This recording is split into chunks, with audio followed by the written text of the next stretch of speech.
우리 앞에 계신 분들과 인사 나누겠습니다. 주님의 이름으로 환영합니다. 우리 코로나 때문에 좀 불편해지셔서 못 나오신 분들도 계시는데 이제 앞으로 좀 많이 집 하나만 계시지 마시고 예배에 모두 참석해 주시면 감사하겠습니다. 오늘은 함께 지어져 가는 교회는 가시와 올무에 매이지 않는 교회입니다 라는 말씀으로 함께 말씀을 나누겠습니다. 여러분, 믿음의 정도를 알 수 있는 방법이 여러 가지가 있죠. 그 중에서도 믿음의 정도를 알 수 있는 방법 중에 하나를 찾는다면 바로 고난이 찾아왔을 때입니다. 고난이 찾아왔을 때에 그 사람의 신앙 인격을 알 수 있게 됩니다. 특히 말하는 것을 보면 그 사람이 어느 정도의 사람인가를 알 수 있다는 것이죠. 특히 기분이 좋지 않다고 말을 함부로 내뱉는 사람들, 또 다른 사람들에게 상처를 주는 그런 말을 하는 사람들, 또 매사에 부정적인 말을 하는 사람은 미성숙한 사람이라고 할 수 있습니다. 또한 이 믿음의 성숙도를 알 수 있는 방법이 있습니다. 그것은 바로 그 사람이 하나님의 말씀을 듣는 자세에서 그것을 알 수 있다는 것이죠. 왜냐하면 하나님의 말씀을 듣는 자세는 바로 그 사람의 영적인 상태를 보여주는 것이기 때문입니다. 성경을 보면 하나님의 말씀을 듣는 여러 유형의 사람들이 등장하고 있습니다. 사도행전 7장에 보면 스데반이 성령이 충만하여 하나님의 말씀을 증거할 때에 오히려 그 말씀을 받는 사람들은 이를 갈았다라고 말을 하죠. 사도행전 24장에 보면 하나님의 말씀을 언제나 다음으로 이렇게 미루는 사람이 있습니다. 지금은 아니라는 것입니다. 또 사도행전 20장에 보면요, 졸다가 공경을 만난 사람이 있습니다. 우리가 잘 알고 있는 유두라는 청년이죠. 그는 하나님의 말씀을 높이가 3층이나 되는 곳에서 창틀에 앉아 있다가 조는 바람에 그곳에서 떨어져 가지고 죽게 됩니다. 그러나 사도 바울이 하나님의 능력으로 그를 살려주게 되죠. 그러나 그의 이름은 유두고지만 그에게 이런 별명이 붙었습니다. 졸다가 떨어져 죽었던 자.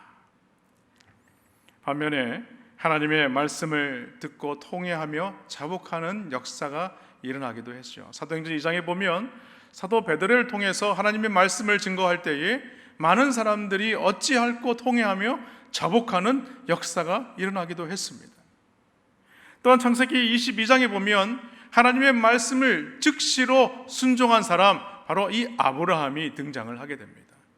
그는 하나님으로부터 독자 이삭을 얻게 되지만 하나님은 독자 이삭을 하나님 앞에 바치라는 그 명령에 그는 주저하지 않고 이른 아침에 일찍 일어나서 하나님의 산에 가서 독자 이삭을 하나님 앞에 드리려고 했다는 것이죠.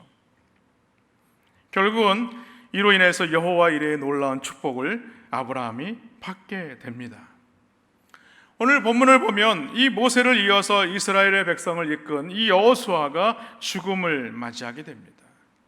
그러자 이스라엘 백성들은요, 신앙적으로 크게 흔들리게 되었고 그들의 삶마저도 흔들릴 수밖에 없게 되었습니다. 가장 심각한 것은 그들이 거하고 있는 그 가나안 땅에서 우상을 숭배하기까지 이르게 되었다는 것이죠. 그래서 오늘 본문 2절로 3절 말씀에 보면 이스라엘 백성들은 어떤 사람이 되었느냐? 자기 좋을 대로 행하는 자가 되었다라고 말합니다.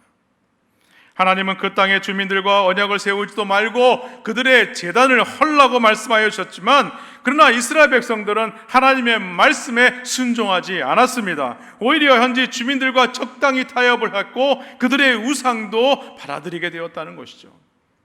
결국 이스라엘 백성들이 현지 주민들을 그대로 받아들이게 되자 하나님은 어떻게 하셨는가? 그들을 내쫓지 않으시고 오히려 이스라엘 백성들에게 가시와 올무가 되게 하셨다라고 오늘 말씀하고 있습니다. 그래서 오늘은 이 가시와 올무의 매인 삶을 바꾸기 위해서 우리가 어떻게 해야 하는가? 오늘 말씀을 몇 가지로 함께 나누기를 원합니다. 먼저 가시와 올무의 매인 삶을 우리가 바꾸기 위해서는 자신의 욕심을 버려야 합니다. 1절 상반절에 보면요, 여호와의 사자가 길갈에서부터 복임으로 올라와 말하되 라고 말하죠. 사사기에 보면요, 여호와의 사자가 자주 등장을 합니다. 기드온에게 나타날 때도, 또 삼손의 부모에게 나타날 때에도 잠시 잠깐 나타났지만 이내 사라지고 말죠. 그런데 오늘 1절 말씀에 보면 갑자기가 아닙니다. 여호와의 사자가 어디서부터요? 길갈에서부터 오늘 이 복임까지 함께 동행하고 있는 것입니다. 여러분, 우리가 길갈에 대해서 지난주에도 말씀을 드렸지만 길갈은 어떤 곳입니까? 이스라엘 백성들이 가나안 땅에 입성하기 전에 이 요단강을 건너야만 했습니다. 그때 믿음으로 여호와의 계를 맨 제사장들로 하여금 범람하는 요단강을 밟게 했다는 것이죠. 그때의 요단강물이 갈라지게 되었고 그 강물을 통해서 이스라엘 백성들이 건너가게 되었다는 것입니다. 그리고 여호수아는 그곳에서 그 요단강에서 12개의 돌을 각 지파들로 하여금 가져오게 해서 이 길갈에 기념비를 세웠다는 것이죠.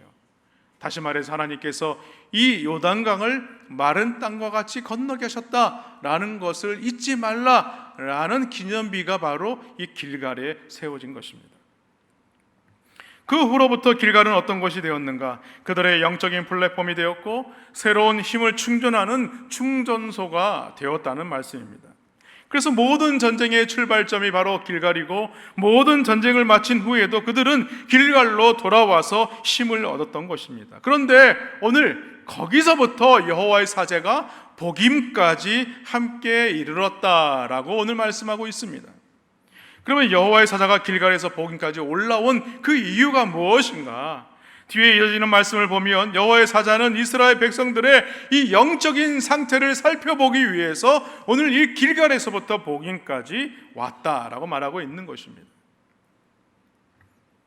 신명기 7장 2절로 5절 말씀에 보면 하나님은 모세를 통하여 이스라엘에게 이렇게 말씀하신 적이 있습니다.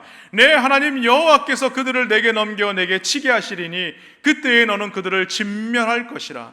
그들과 어떤 언약도 하지 말 것이며 그들을 불쌍히 여기지도 말 것이며 또 그들과 혼인하지도 말지니 내 딸을 그들의 아들에게 주지 말 것이요 그들의 딸도 내 며느리로 삼지 말 것은 그가 내 아들을 유혹하여 그가 여호와를 떠나고 다른 신들을 섬기게 함으로 여호와께서 너희에게 진노하사 갑자기 너희를 멸하실 것임이니라.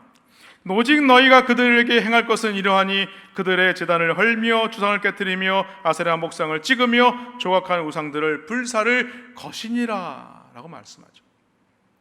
무슨 말이냐면 그 땅을 정복하여 진멸하고 모든 우상들을 파괴하라 이렇게 명령을 하신 말씀입니다. 그런데 하나님께서 그렇게 말씀하신 이유가 있는 거예요. 왜냐하면 택함 받은 이스라엘 백성들이 그들을 쫓아내지 아니하면 오히려 그 가나안의 문화와 우상 종교에 그들이 오염될 것을 너무나도 잘 아셨습니다. 그런데 이스라엘 백성들은요 하나님의 말씀을 청종하지 않았습니다.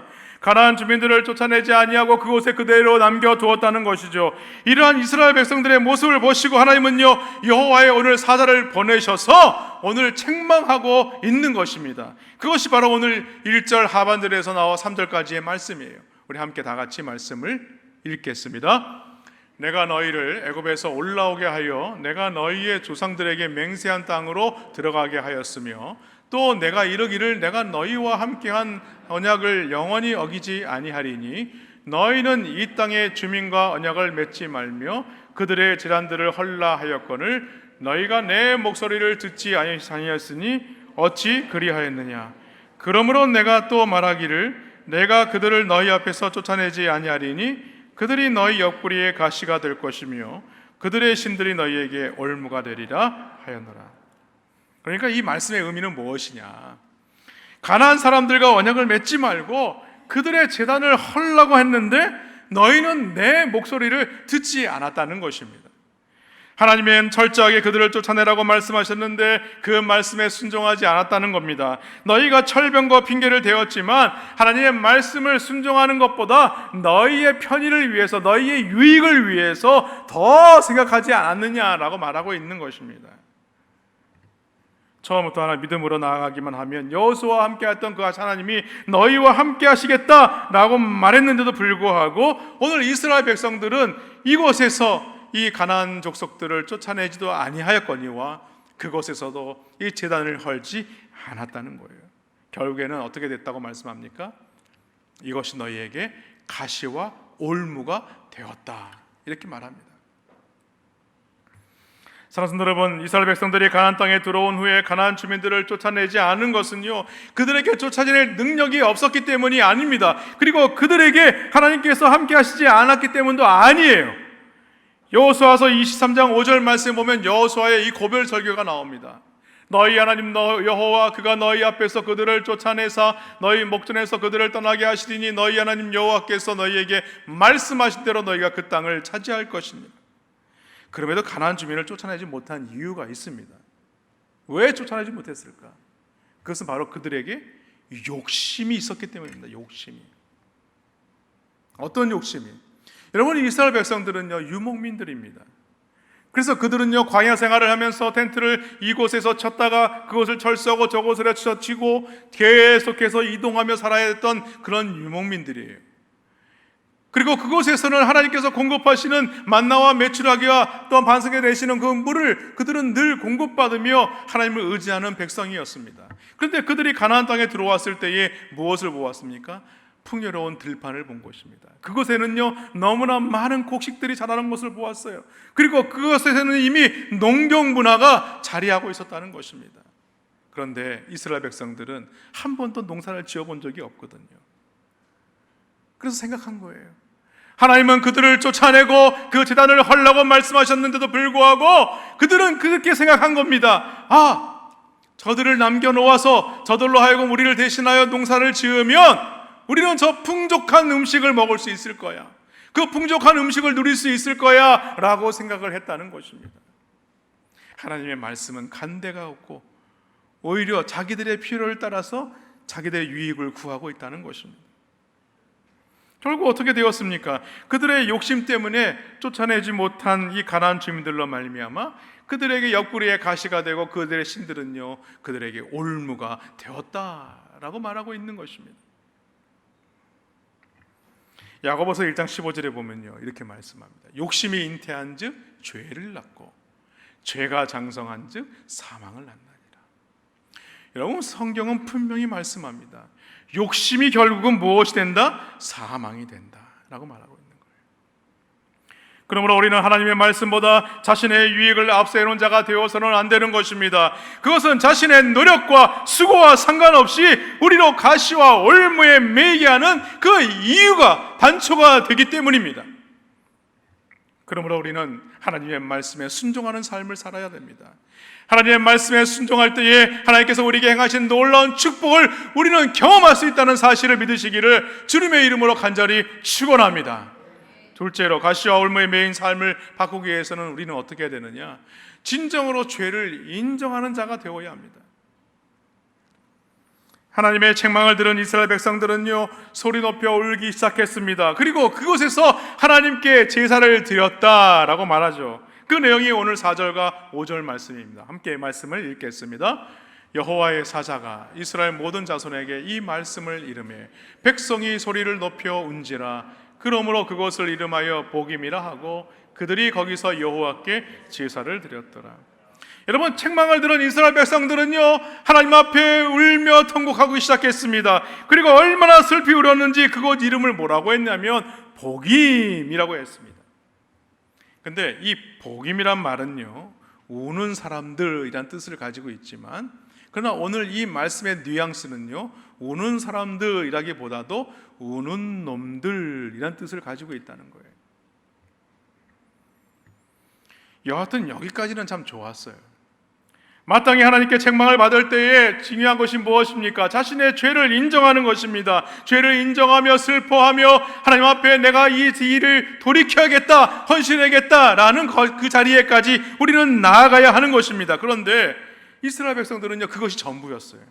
그 이상도 그 이하도 아니었습니다. 자신의 죄로 말미암아 죄를 슬퍼하며 헌신을 결단했다면 어떻게 하는 것이 맞는 것이겠습니까?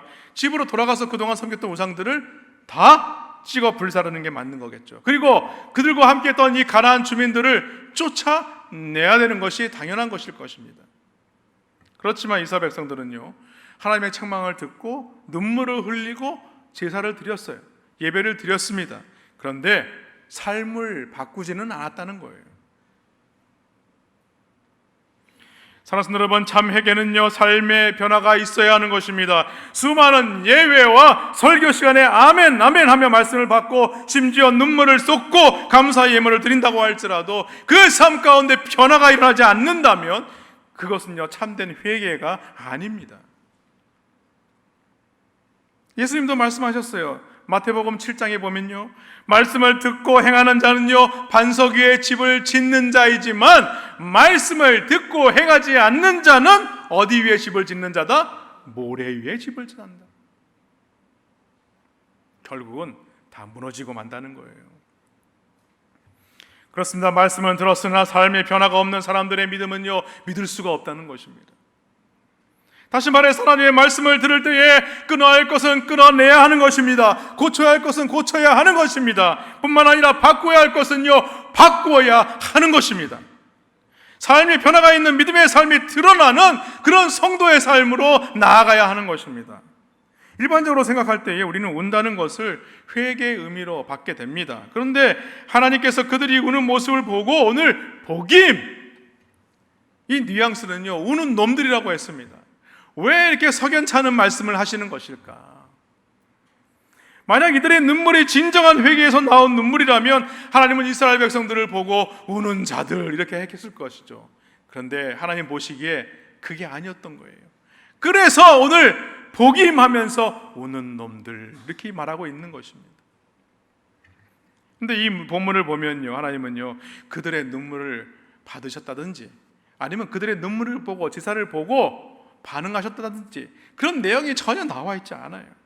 그러므로 이 말씀은 이들의 눈물이 진정한 눈물이 아니라는 것입니다. 예배가 진정한 회개 예배가 아니었다는 것을 오늘 우리에게 말씀하고 있는 거예요. 그렇다면 그들의 눈물이 의미하는 바가 무엇인가? 이 눈물은 이런 것입니다. 말씀을 듣고 기도와 찬양을 하며 눈물을 흘리지만 삶의 변화는 없는 눈물이라는 거예요. 이것은 여호수아서가 끝나는 무렵에 드러나게 되죠. 여호수아서 24장 15절 하반절에 보면 이렇게 말씀합니다. 너희가 섬길 자를 오늘 택하라. 오직 나와 내 집은 여호와를 섬기겠노라. 너희가 섬길 자를 오늘 지금 택하라는 것입니다. 지금 택하라고 얘기하고 있는 거예요. 이 말씀은요 참으로 심각한 말씀입니다. 많이 고민하고 하신 말씀이에요. 그랬더니 이스라엘 백성들은요 여호수아서 24장 16절로 18절에서 이렇게 대답을 합니다. 우리 함께 말씀을 다 같이 읽겠습니다. 백성이 대답하여 이르되 우리가 결단코 여호와를 버리고 다른 신들을 섬기지 아니하리오니 이는 우리 하나님 여호와께서 친히 우리와 우리 조상들을 인도하여 애굽 땅 종되었던 집에서 올라오게 하시고 우리 목전에서 그 큰 이적들을 행하시고 우리가 행한 모든 길과 우리가 지나온 모든 백성들 중에서 우리를 보호하셨음이며 여호와께서 또 모든 백성들과 이 땅에 거주하던 아모리 족속을 우리 앞에서 쫓아내셨습니다. 그러므로 우리도 여호와를 섬기리니 그는 우리 하나님이시니이다 하니라. 아멘. 여러분 대답을 놓고 보면요 전혀 이스라엘 백성들의 이러한 고백은요 전혀 나무랄 데가 없어요. 너무나 당연한 말씀. 오늘 택하라 그랬더니 우리는 그렇게 하겠습니다 이렇게 말하고 있는 겁니다. 그런데 그 다음 19절을 보면요 여호수아가 이렇게 말을 합니다. 너희가 여호와를 능히 섬기지 못할 것은 그는 거룩하신 하나님이시요 질투하시는 하나님이시니 너희의 잘못과 죄들을 사하지 아니하실 것입니다. 너희가 비록 지금 그런 믿음의 고백을 하지만 그러나 그 믿음의 고백은 진정한 믿음의 고백이 아니다 이 얘기를 하고 있는 것입니다. 이 많은 백성들의 고백이 고민하지 않고 너무 쉽게 했다는 것입니다. 그래서 여기 우는 놈들이라는 말은요 쉽게 울고 돌아서서는 똑같은 잘못을 저지르는 너희들이다 이렇게 지금 말하고 있는 겁니다. 그래서 복임은요 쉽게 은혜도 받지만 쉽게 죄를 짓는 그런 사사시대를 살고 있는 이스라엘 백성들의 그 모습을 볼 수 있습니다. 그래서 사사기를 읽다 보면요 똑같은 패턴이 계속해서 돌아갑니다. 어떤 패턴? 하나님의 말씀에 책망을 받아요. 그래서 회개를 합니다. 근데 살다 보니까 또 죄를 져요. 그래서 또 책망을 받습니다. 그래서 또 회개를 합니다. 그러나 또 말씀으로 죄를 짓게 돼요. 또 그 책망을 받게 됩니다. 계속해서 이런 패턴이 돌아가는 것이 바로 사사기입니다. 사사기.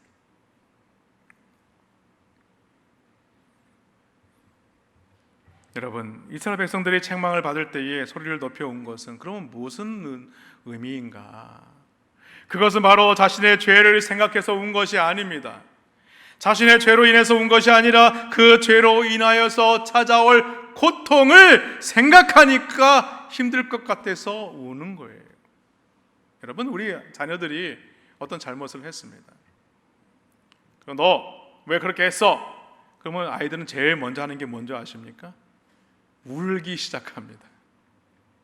왜 울까요? 그래요, 엄마 내가 잘못했어요. 그래서 우는 걸까요? 아닙니다. 왜 우냐면요, 이제 엄마한테 혼나면 좀 있으면 회초리를 맞을 생각을 하니까 아플 거 생각하고 안 맞으려고 울기 시작하는 거예요. 오늘 이스라엘 백성들이 그랬다는 것입니다. 사랑하는 여러분, 죄로 인해서 하나님의 징계를 받을 때에 그 사람의 자세를 보면요, 그 사람이 믿음의 사람인지 불신의 사람인지를 알 수 있다는 거예요. 믿음의 사람은요, 하나님의 징계를 받게 한 그 죄 때문에 슬퍼합니다. 그러나 불신의 사람은 어떻습니까? 자신의 죄는 생각하지 않고 죄로 인해서 찾아올 그 고통을 생각해 보니까 이 배를 내가 어떻게 맞지? 하고 울기 시작한다는 거예요.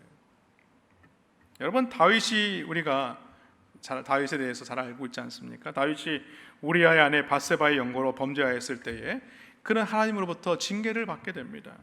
그래서 그는요, 그 아들 압살롬에게 쫓겨나게 되죠. 쫓겨나는데 신발도 제대로 신지 못하고 맨발로 그 다윗성을 쫓겨나게 됩니다. 여러분 생각해 보십시오.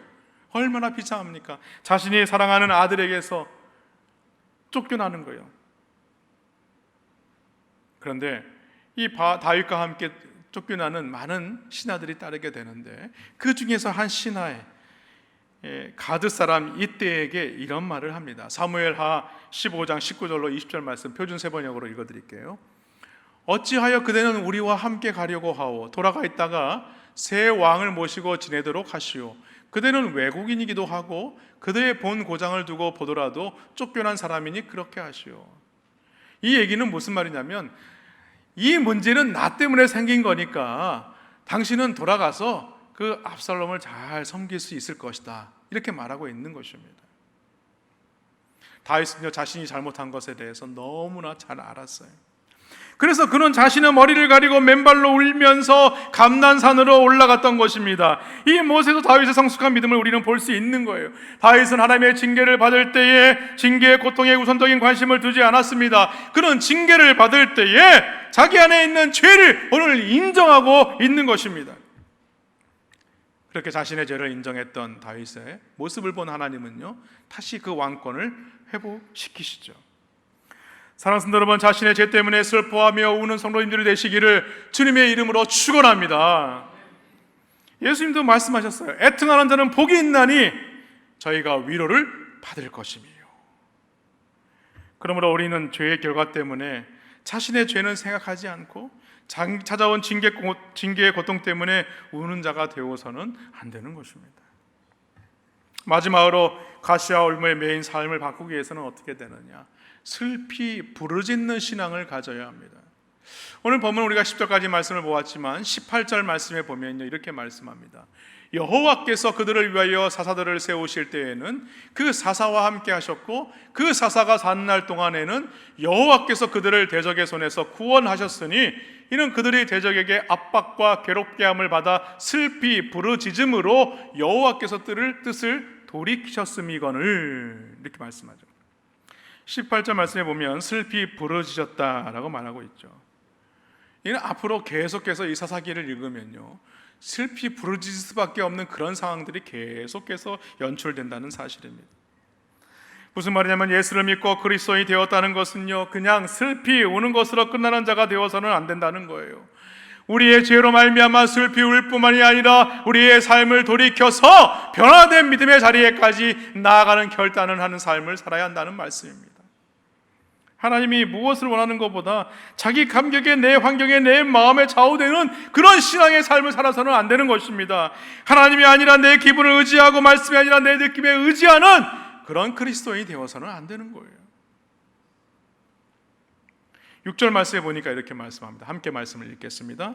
전에 여호수아가 백성을 보내매 이스라엘 자손이 각기 그들의 기업으로 가서 땅을 차지하였고, 전에 여호수아가 백성을 보냈다고 말하고 있죠. 이 말은 각자 기업을 주셨다는 것입니다. 이 말은 뭐냐면 이 요단강 서편에서 이미 많은 전쟁이 있었어요. 이제 어느 정도 전쟁이 다 정리가 되니까 이제 각 지파로 돌아가게 되었다라고 말하고 있는 것입니다. 이것은 이제 그들이 꿈꾸는 것이었어요. 왜냐하면 자기들의 맡겨진 지파의 땅을 차지하고 거기서 자신들의 어떤 믿음의 삶을 이어가기를 원했다는 것입니다. 그래서 그들의 생활은요 윤택해지고 삶의 질은 너무나 좋아졌습니다. 광야에서 유리 방황하던 그 모든 것들을 잊어버리고 이제는 전쟁도 그치고 그들의 삶을 따라서 이제 평안한 그런 삶을 누릴 수 있게 되었다는 것입니다. 그런데 문제는요 그 다음 구절에 나옵니다. 7절 말씀인데 함께 말씀을 읽겠습니다. 백성이 여호수아가 사는 날 동안과 여호수아 뒤에 생존한 장로들 곧 여호와께서 이스라엘을 위하여 행하신 모든 큰 일을 본 자들이 사는 날 동안에 여호와를 섬겼더라. 여러분, 이 말씀을 한마디로 바꾸면 무엇이겠습니까? 그들이 죽자 여호와를 섬기지 않았다, 이 말입니다. 그들이 다 죽고 나니까, 가나안의 1세대들이 다 죽고 나니까 이제는 여호와를 섬기지 않는 그런 이스라엘 백성들이 되었다는 거예요. 사실 가나안의 1세들에게는요 아직도 치열한 전쟁의 흔적들이 그들의 가슴에 남아 있었습니다. 그리고 그때 함께 하셨던 하나님에 대한 생생한 기억이 그들 가운데 심어져 있는 것입니다. 그래서 가나안의 풍요를 얻게 하신 것에 대해서 그들은 감사할 뿐만 아니라 하나님을 뜨겁게 사랑하는 일을 늘 놓치지 않았습니다. 그러나 문제는요 그 다음 세대들이 문제예요. 후에 일어난 다음 세대는요 여호와를 알지 못했습니다. 그리고 여호와께서 행하신 일들도 그들은 알지 못했다라고 말하고 있는 것입니다. 어떻게 이렇게 된 것일까? 그 이유는 부모들이 자녀들에게 잘 양육을 못해서일까? 그러나 7절 말씀을 잘 읽어보면요 부모님들이 자녀들에게 그것을 잘 가르치지 않았다기보다도 더 문제가 된 것이 무엇이냐면 이 가나안의 풍요로운 삶의 원인이 있다는 것입니다. 신앙생활을 하지만 이 세상의 풍요로운 삶을 살다 보니까 그곳이 너무나 좋거든요. 이곳이 좋구나. 그러다 보니까 신앙생활을 하는 것이 자신을 얽매이는 것처럼 느껴지게 되고 하나님의 말씀으로 살아가는 것이 자신을 제약한다고 생각하기 때문에 이 세상의 풍요를 따라가는 삶을 살다 보니까 하나님을 잊어버리는 그런 백성이 되고 말았다는 것입니다. 그리고 점점 가나안의 풍요에 길들여진 다음 세대는요 하나님께서 행하신 일들을 중요하게 여기지 않게 됩니다. 8절로 10절 말씀에 보면 그러한 사실을 알게 하는 지형이 기록되고 있습니다. 우리 8절과 10절 말씀을 다 같이 읽겠습니다. 여호와의 종 눈의 아들 여호수아가 110세의 죽음에 무리가 그의 기업의 경내 에브라임 산지 가스산 북쪽 딥낫 헤레스에 장사하였고 그 세대의 사람도 다 그 조상들에게 돌아갔고 그 후에 일어난 다른 세대는 여호와를 알지 못하며 여호와께서 이스라엘을 위하여 행하신 일도 알지 못하였더라. 이 말씀에서 우리는 중요한 의미를 발견할 수가 있습니다. 여호수아가 110세에 죽었는데 오늘 딥낫 헤레스에 장사했다라고 얘기를 합니다. 근데 이 딥낫 헤레스라는 원래 지명은 어떤 이름이었느냐? 딥낫 세라였습니다. 딥낫 세라. 그러니까 원래 딥낫 헤레스가 아니었어요. 원래는 딥낫 세라였습니다. 그런데 오늘 성경은 여호수아가 죽게 되자 딥낫 헤레스에 장사했다라고 이렇게 말하고 있는 거예요. 근데 딥낫 세라라는 말은 무슨 뜻이냐? 풍성한 기업이다라는 뜻을 가지고 있어요. 반면에 딥낫 오늘 헤레스라는 말은 무슨 말이냐면 한 줌의 흙이다라는 것입니다. 하나님께서 여호수아에게 주신 풍성한 기업이었던 딥낫 세라가 그가 죽고 난 이후에는 무엇이 되었느냐? 딥낫 헤레스가 되었다라고 말하고 있는 것입니다. 풍성한 기업이 한 줌의 흙으로 변하게 되었다. 이 말은 무슨 얘기냐면 이스라엘 백성들의 삶이 그렇게 되었다 이 말입니다. 다시 말해서 신앙의 전승이 올바로 이루어지지 않았다는 말씀입니다. 하나님의 말씀을 들고 선포하며 그들에게 가르쳐야 할 1세들이 이 말씀을 가르치기는 했지만은 이 세상의 영향력이 너무나 컸기 때문에 그 다음 세대들이 오히려 하나님을 알지 못하는 백성이 되고 말았다는 것입니다. 사랑하는 성도 여러분, 우리에게 한 가지 바람이 있다면요 그것은 남부민 중앙교회가 다음 세대를 열어가는 그런 믿음의 공동체가 되시기를 주님의 이름으로 축원합니다. 오늘 말씀을 통해서 알 수 있듯이 성경은요, 여호수아 시대를 넘어서 사사 시대를 달려가야 할 이유를 우리에게 분명히 말씀하고 있는 것입니다. 그것은 무엇이냐? 이 세상을 정복하며 살 것이냐, 아니면 그들과 공존하며 타협하며 살 것이냐, 너희는 이 둘 중에 한 가지를 택하라, 이렇게 말하고 있는 것입니다.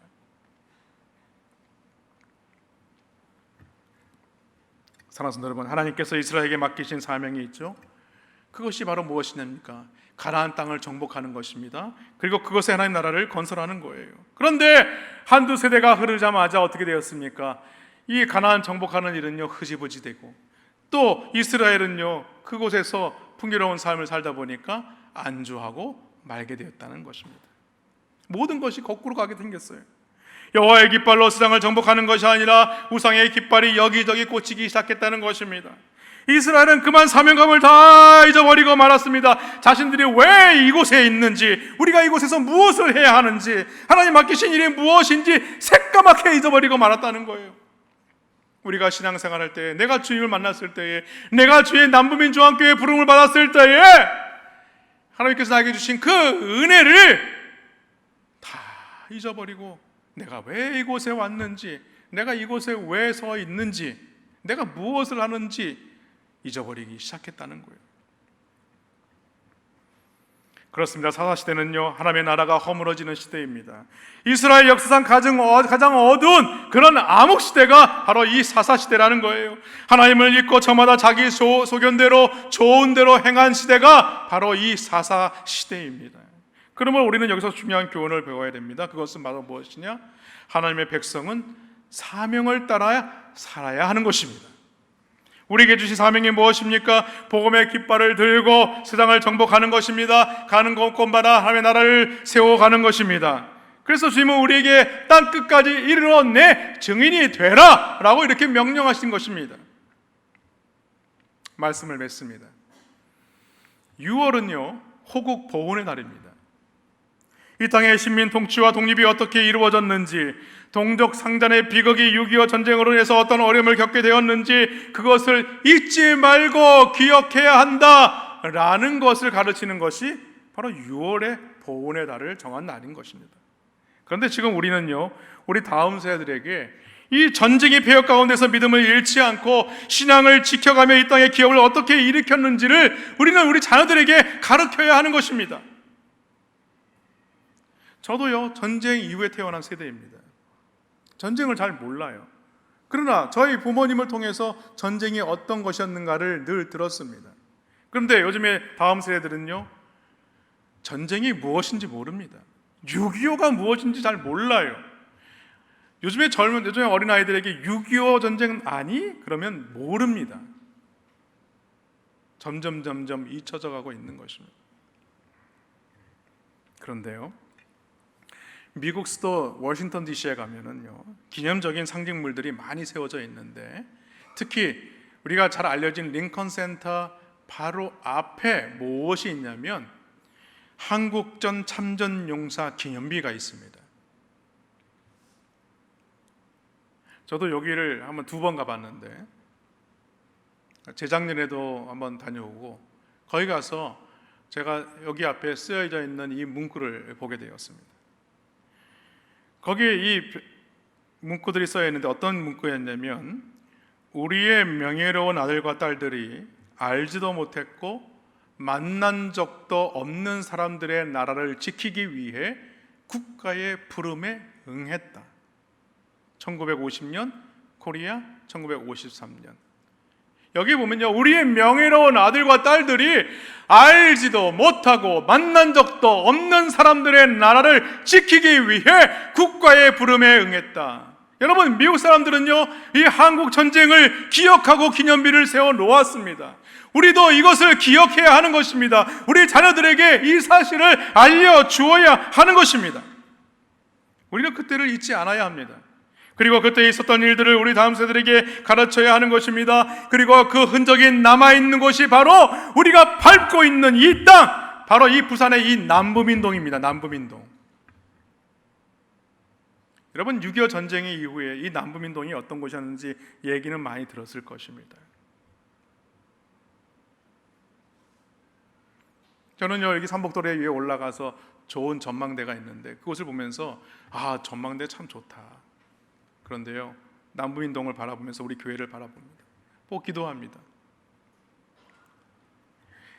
전쟁 이후 전쟁 때 이 남부인동에 그 산자촌을 형성하면서 그 전쟁을 몸소 겪은 우리 믿음의 선배들이 바로 이곳에 앉아 있습니다. 1.4 후 때 당시에 부산으로 피난을 떠난 방공소설가 김동리가 쓴 밀다운의 시대에서 이 부산을 이렇게 묘사를 했습니다. 끝에 끝, 막다른 끝, 거기서는 한 걸음도 떠날 수 없는, 한 걸음만 더 내디디면 바다에 빠지거나 허무의 공간으로 떨어지고 마는 그러한 최후의 점 같은 곳, 그곳이 바로 부산이라는 거예요. 여러분, 1950년 6.25 남친전쟁으로 북한군이 남하하게 되자 정부는 수도를 옮기기 시작합니다. 근데 6.25가 난 지 이틀 만에 어디로 수도를 옮긴 줄 아십니까? 대전으로 수도를 옮깁니다. 그리고 7월 16일에는요 수도를 대구로 옮기게 됩니다. 그리고 대구를 거쳐서 8월 18일에는 수도를 어디에 세우느냐? 바로 이 부산에 세우게 됩니다. 왜냐하면 대구 북방을 둘러싼 낙동강 방어선이 더 이상 안전하지 않다고 생각했기 때문이에요. 최후의 보류가 된 부산은요 1953년 8월 15일 정부가 환도하기까지 이 두 차례나 정치, 경제, 이 문화의 중심지가 됩니다. 그리고 이 부산에 세워진 임시수도 정부 청사가 바로 어디인 줄 아십니까? 사진을 한번 올려주시죠. 바로 동아대 석당박물관입니다. 여러분 가보셨습니까? 잘 모르시겠죠? 여러분, 이 부산은요 그런 아픔이 있는 곳입니다. 임시수도 정부 청사로 쓰였던 동아대 석당박물관이 바로 이 부산에 있다는 거예요. 6.25가 난 지 이틀 만에 수도를 대전으로, 한 달 만에 대구로, 또 한 달 만에 수도를 부산으로 옮겨갈 수밖에 없었던 이 나라 6.25의 이 전쟁의 참사가 우리 민족의 큰 아픔이었다는 사실입니다. 그래서 6월을 우리는 보훈의 달로 정하고 있는 것입니다. 사랑하는 성도 여러분, 지금은 우리에게 맡겨주신 이 나라 민족을 위해서 기도할 때입니다. 이 땅에 세움받은 위정자들을 위해서 우리는 끊임없이 기도해야 하는 것입니다. 그리고 더 중요한 것은 무엇이냐? 우리에게 맡겨주신 이 사명을 통하여서 우리에게 허락한 다음 세대들에게 이 땅의 이 어려움과 이 고통과 이 분명한 사실을 그들에게 전하는 것입니다. 그리고 코로나19로 어려워진 이때에 우리의 가정과 사업장과 예배 회복을 위해서 기도해야 될 때입니다. 왜 그렇습니까? 기도하면 누가 일하십니까? 기도하면 바로 우리 하나님께서 일하시는 것입니다. 하나님은 기도하는 만큼 일하신다는 사실을 믿으시기를 바랍니다. 우리가 하나님의 사명을 감당하고 감당하지 못하는 것은 오직 기도하는 일에 달려있다는 사실입니다. 그러므로 모든 남부민중학교 성도들이 이 일에 우리는 동참해야 하는 것입니다. 하나님 나라가 든든히 이 땅 가운데 세워지는 놀라운 역사를 이루어가기 위해서 우리는 다음 세대들에게 끊임없이 하나님께서 우리에게 허락하신 이 말씀의 그 사명들을 놓치지 않아야 합니다. 만약에 그 사실을 놓치게 된다면 어떻게 되느냐? 오늘 이 4.4 시대처럼 그들에게 가시와 올무가 매일 수밖에 없게 되는 것입니다. 아무쪼록 우리 남부인 동의에 이 남부인 중학교가 어떻게 세워졌는지를 다시 한번 마음에 새기고 우리 다음 세대들에게 하나님의 말씀을 증거할 때에 이 땅 가운데 하나님의 역사가 일어나셨던 것처럼 이 남부민 동에 하나님의 놀라우신 은혜가 부어진 그 사실을 통하여 이 교회가 세워지고 이 복음의 역사가 일어났다는 사실을 우리 자녀들에게 가르치는 귀한 은혜가 있기를 주님의 이름으로 간절히 축원합니다. 주님의 이름으로 축원합니다.